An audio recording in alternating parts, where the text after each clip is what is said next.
The Untold Truth About Javier Bardem. Few modern actors have been able to convey the kind of range that Javier Bardem has. This performer, who hails from Spain, began his career in indie features before graduating to the world of Oscar-winning dramatic turns and James Bond baddies. In addition to forever changing how the world looks at a coin toss, Bardem has also cemented himself as an actor who always eschews the predictable in favor of exciting new territory. This trend looks likely to continue in the future, with upcoming projects that feature him playing roles as varied as Desi Arnaz, Dune Stilgar, and live-action incarnation of Disney's King Triton. It doesn't look like Bardem will slow down his thrilling acting choices anytime soon. No actor is defined just by their on-screen work alone, though, and the same is true for Bardem. Underneath his flexibility at his craft is a dense background as fascinating as any role Bardem has inhabited. From the big-name dramatic actor who helped give him his first break in American cinema, to the way he blazed new trails with his enormous award-season presence, to the rock band that helped him learn English, the untold truth about Javier Bardem is as compelling as his range as an actor is expansive. Javier Bardem comes from a family of artists. Javier Bardem is so famous around the world that you'd assume he's by default the most notable figure related to cinema in the Bardem family tree. However, this lineage is ripe with other individuals that left a notable mark on the world of film. This was made apparent in a New York Times article from 2000, which mentioned how Bardem's mother was performer Pilar Bardem, while his uncle was a famous director, Juan Antonio Bardem. Despite having the shoulders of his ancestors to stand on in his home country of Spain, Bardem relished the challenge of establishing himself in America, a country that largely didn't know his relatives. "Everybody in Spain is sick of me," Bardem explained, "but in America, there's curiosity about the new kid on the block who doesn't speak English very well. The attention makes me feel vulnerable, which is something I hadn't felt in a while, but I like it." Even as he strove to chart his own path, the history of Bardem's making it big in show business, Javier Bardem's eventual success. He worked briefly as a stripper. Javier Bardem's earliest days as an actor were fraught with challenges. He couldn't secure any major roles, and he failed to garner much traction in parts he did snag. The financial strain of this occupation proved so great that for a single day, Bardem explored the life of a stripper. In a 2008 interview, Bardem, promoting his lead role in Vicky Cristina Barcelona and fresh off his Oscar win for No Country for Old Men, finally divulged this detail about his earliest days as a performer. "I danced one night in a place, there was a club," Bardem recounted, "and they asked for a guy to kind of make a striptease, and I did. It was for 10 minutes, I needed the money." The actor also revealed there was an unexpected person viewing his single foray into stripping. "My mother was there in the audience," Bardem said. "She was so proud." In the years since this interview was conducted, let alone since Bardem engaged in the striptease in the 1980s, working as a stripper and similar occupations have become more mainstream. As a result of this becoming less stigmatized, this is far less salacious of a tale than it was on the Vicky Cristina Barcelona press tour. However, it's an anecdote that shows Bardem's versatility as a performer. He can do everything from impromptu stripteases to Oscar-winning turns in Coen Brothers movies. Thank you very much. John Malkovich was an important figure in Bardem's career. When you think of John Malkovich, a wide array of achievements may come to mind. It's an understandable response when talking about an actor who's amassed such an eclectic and acclaimed body of work. One of his most impressive artistic achievements is also one that isn't commonly known. Malkovich proved a critical figure in getting Bardem into high-profile roles in English-language cinema, with Malkovich casting the actor in the lead role of his directorial effort, The Dancer Upstairs. The casting showed Malkovich's confidence in the performer, which existed long before The Dancer Upstairs ever hit the silver screen. "John came to me 5 years ago with The Dancer Upstairs," Bardem explained to the BBC back in November of 2002.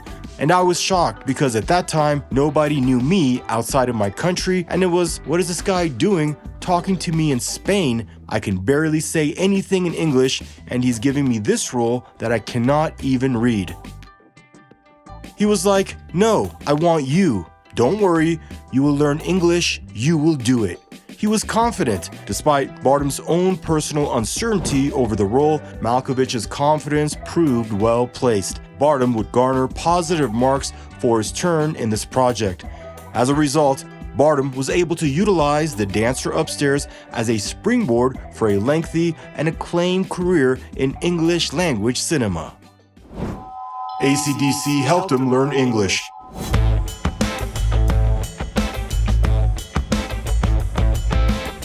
It's safe to say we've all learned some important things from songs of ACCDC. For instance, this band's work has taught listeners the cost of dirty deeds, as well as how long a lady shook the band's lead singer for. For Javier Bardem, though, the band proved extra useful in educating him on how to speak English. Yes, Bardem's enormously acclaimed career in English language films like No Country for Old Men hinged largely on how much he learned from songs like Thunderstruck. During an appearance on Conan, Bardem explained how ACCDC influenced his grasp on the English language. So I know what hell means. Highway, cursing, yeah, bells, those things I know, Bardem explained to the late night host. Another interview saw Bardem explaining that the band's song Back in Black was especially helpful in cementing his grasp on the English language. I love hard rock and I love heavy metal, Bardem said. It's always been something I've been drinking from, the energy of metal. Bardem's personal connection has led him to become a hardcore fan of the band as well as a genre they belong to. But what separates Bardem's affection from that of so many others is that his love of rock and roll didn't just expose Bardem to great tunes, it also helped him open doors in the English language film community. His first major feature was a tiny role in Collateral. While Bardem spent the first few years of the 21st century acting in a smattering of small-scale American indies, his first appearance in a major American motion picture wouldn't arrive until 2004. That project would be Collateral, a Jamie Foxx-Tom Cruise thriller from director Michael Mann. Much of the film focused solely on the cramped interactions between Foxx and Cruise in a taxicab, but the story does eventually expand its scope as the audience follows Foxx's protagonist trying to survive an unusual night. It is during these exploits that Bardem gets his chance to leave an impression on screen. Bardem plays crime kingpin Felix Reyes Torrena, who has a memorable encounter with Foxx's Max, while the latter poses as formidable gangster Vincent, as Tom Cruise's character. It's a part that requires Bardem to convey a lot in a short amount of screen time. The future Oscar winner is tasked with establishing that Torrena is both a crime figure not to be messed with and someone who could believably be shanghaied by Foxx's character. It's a balance that not every performer could pull off, and struggling with this role would undercut a critical suspense sequence in Collateral. However, Bardem manages to pull it off with such grace that his brief role stands out in a movie with no shortage of memorable supporting turns. With this small role, Bardem had engaged in his first high-profile American movie, the first of many more to come. Bardem almost starred in The Dark Tower. It took The Dark Tower a long time before it came to the big screen in 2017. For ages, producer-director Ron Howard was intent on adapting the story as an expansive multimedia endeavor encompassing 3 movies and 2 connecting TV series. During this phase of the project's existence, countless names got tossed around as potential candidates to play the protagonist of The Dark Tower, Roland the Gunslinger. One such name was Javier Bardem.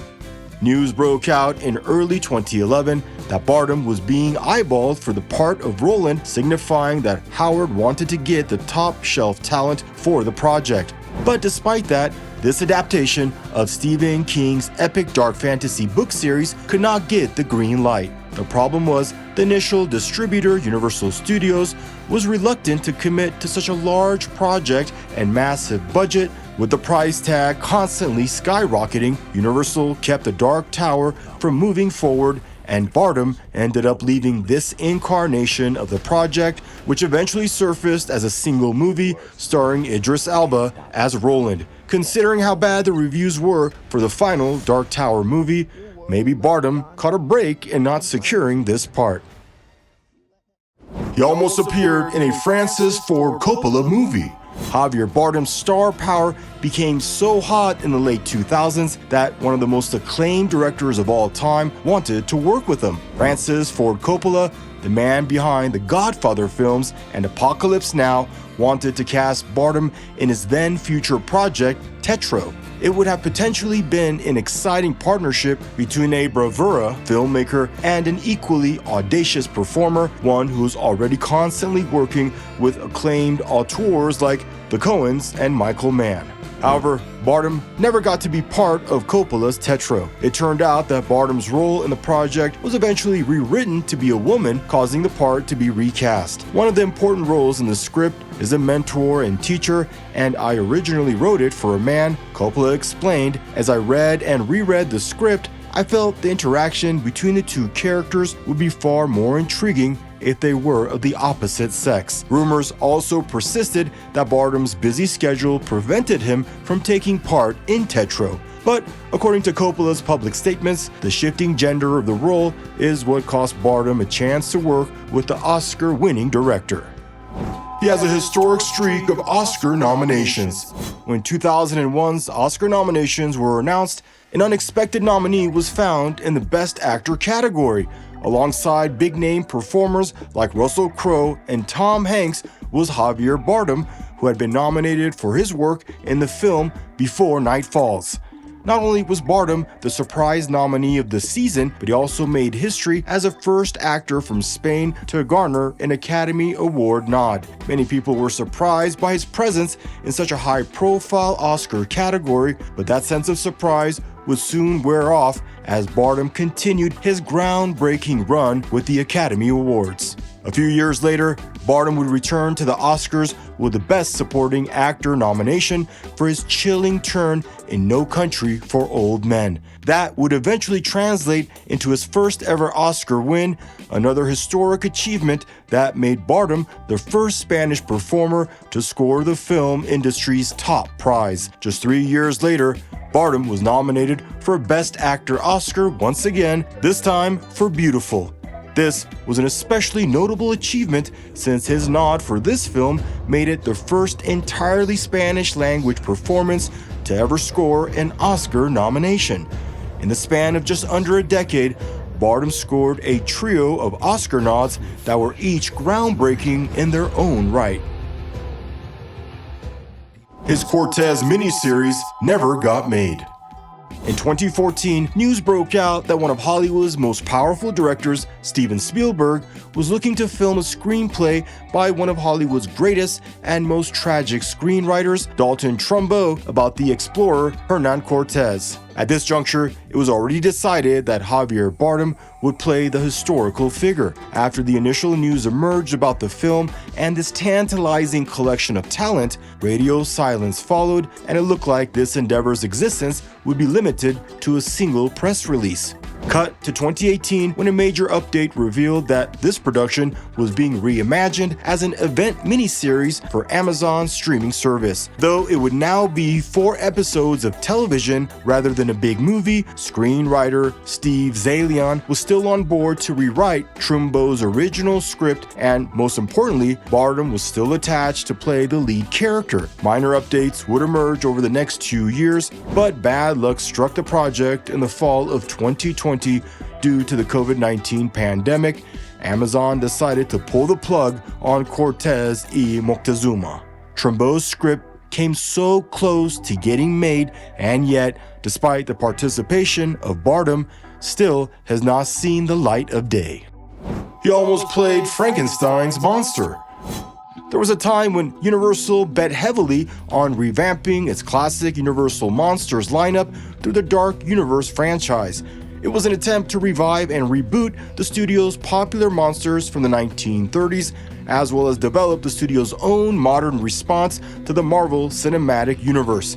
At one point in time, the second entry in this saga would have been a new take on The Bride of Frankenstein from director Bill Condon. Occupying the lead roles were Angelina Jolie as a titular creature and Javier Bardem as Frankenstein's monster. It was a role that Bardem talked about publicly while joking about how his head size made him perfect for the part. The actor also took part in a photo shoot assembling the principal actors who had been cast for various Dark Universe projects up to that point. However, this ambitious shared universe never made it past the initial press announcement, the casting of the first few stars, and a handful of tentative release dates. That's because the very first entry, 2017's The Mummy, opened in theaters to disastrous financial results, leading to the entire franchise being put on hold. With that, Bardem's chance to put his own spin on one of cinema's most famous monsters went up in smoke. And thanks everyone for joining us for this latest feature. Until the next one, so long.